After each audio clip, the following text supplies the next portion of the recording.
Good morning students, myself Yasmin from CMIS, Standard 4, Subject Hindi, Part 5, मोहित का सबक। सीखने के लिए एक जुनून पैदा कीजिए। यदि आप कर लेंगे तो आपका विकास कभी नहीं रुकेगा। Anthony J.D. एंजेलो। जब स्कूल से घर आकर मोहित ने अपना बैग फर्श पर फेंका तो उसमें से कुछ फटी हुई कॉपियाँ और पुस्तकें बाहर निकलकर बिखर गई। उसकी माताजी ने जब यह देखा तो उनका पाड़ा चढ़ गया। उन्होंने एकदम उसके गाल पर थप्पड़ जड़ दिया और बोली, स्कूल में क्या पढ़ते हो? वहाँ यही सब सीखते हैं क्या? कितने दिन से देख रही हूँ, कभी बैग फेंक देते हो, कभी मोजे और जूते निकालकर इधर उधर मारते हो। सुबह से शाम तक जी तोड़ काम करती हूँ, तब कहीं जाकर मुश्किल से 1000 रुपया महीना मिलता है। पता है कैसे पढ़ा रही हूँ तुझे?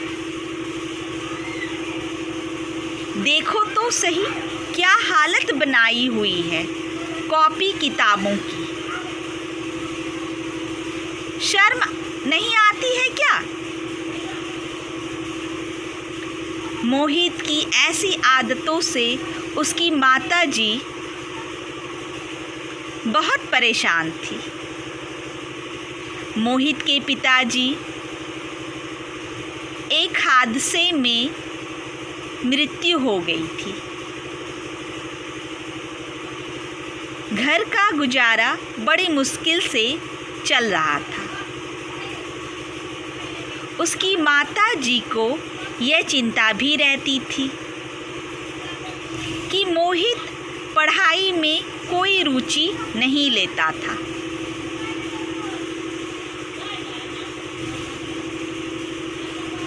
उधर मोहित को अपनी माँ पर गुस्सा आ रहा था। पलंग पर पड़ा वह रोता रहा। कुछ सोच रहा था, अचानक उसके दिमाग में एक विचार कौंधा।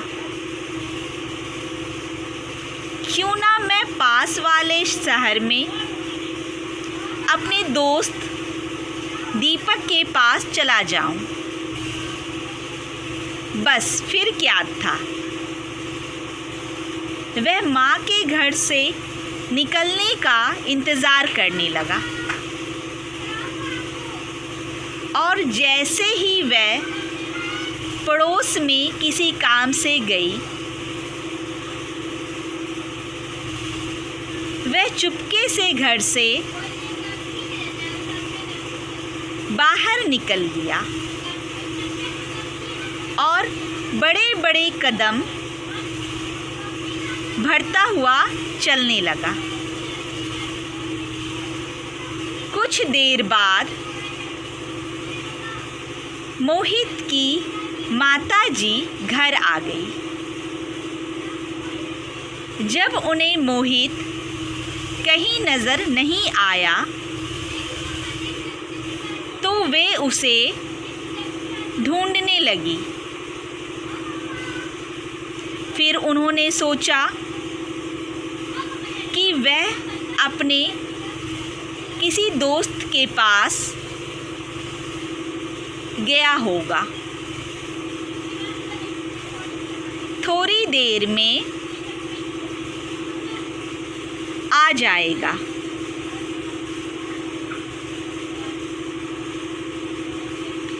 धीरे धीरे अंधेरा घिरने लगा। और रात हो गई।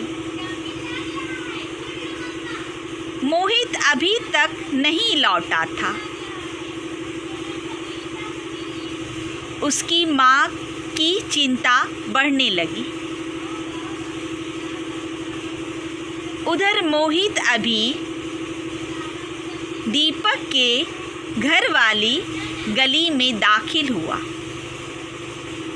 ही था कि उसने देखा कि एक लड़का बिजली के खंभे की रोशनी में पढ़ने में व्यस्त था। वह उसके पास गया और उसे एकटक देखता रहा। फिर उसने पूछा, क्या कर रहे हो भाई? उस लड़के ने नज़र उठाई और बोला, पढ़ रहा हूँ। यह कहकर वह फिर पढ़ने लगा। मोहित के दूसरे प्रश्न से उसका ध्यान भंग कर दिया। मोहित का सवाल था, कौन सी कक्षा में पढ़ते हो? 10वीं कक्षा में, उत्तर मिला। कौन से स्कूल में? मोहित की उत्सुकता बढ़ती ही जा रही थी। स्कूल में नहीं, प्राइवेट।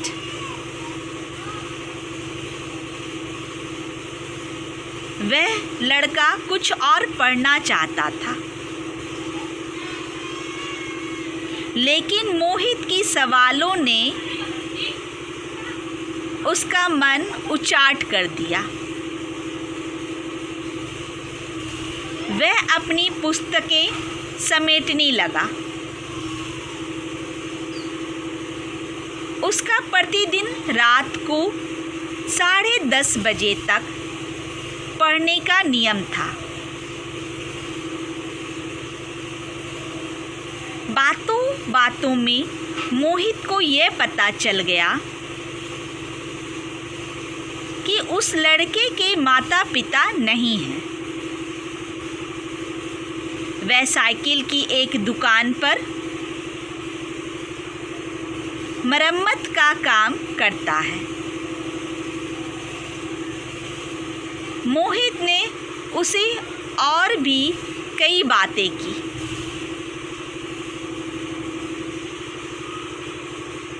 इतने मेहनती लड़के की बातें सुनकर मोहित सन्न रह गया। उसे यह भी पता चला कि वह हर साल आधे मूल्य पर पुरानी किताबें खरीदकर पढ़ता है। मोहित ने उसकी पुस्तकें देखी तो मन ही मन उसे शर्म आई। वह सोचने लगा, उसकी माँ तो उसे नई किताबें खरीदकर देती है और वह उनका ऐसा हाल बना लेता है जैसे वो 2-3 साल पुरानी हो। मोहित को बड़ी शर्म महसूस हुई। उसने सोचा, इस लड़के को अपनी पुस्तकों और शिक्षा के प्रति ऐसा स्नेह, इतनी मेहनत, उसे अपने से ग्लानि सी होने लगी। वह उस लड़के को दूर तक जाते हुए देखता रहा। फिर वह सोचने लगा कि स्वयं उसने जो कुछ भी किया अच्छा नहीं किया। उसने फैसला किया कि वह माँ को सारी असलियत बता देगा।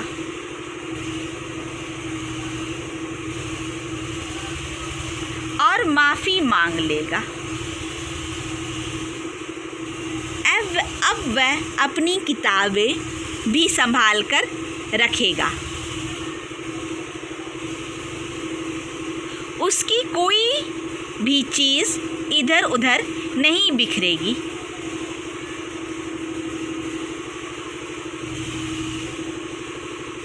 मोहित काफ़ी देर तक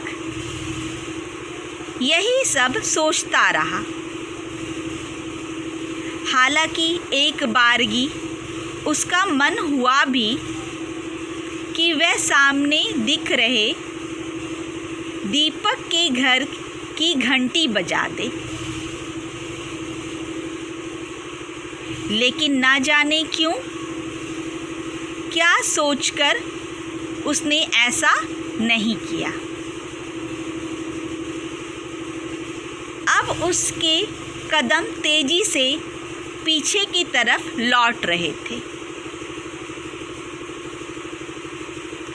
अपने घर की तरफ।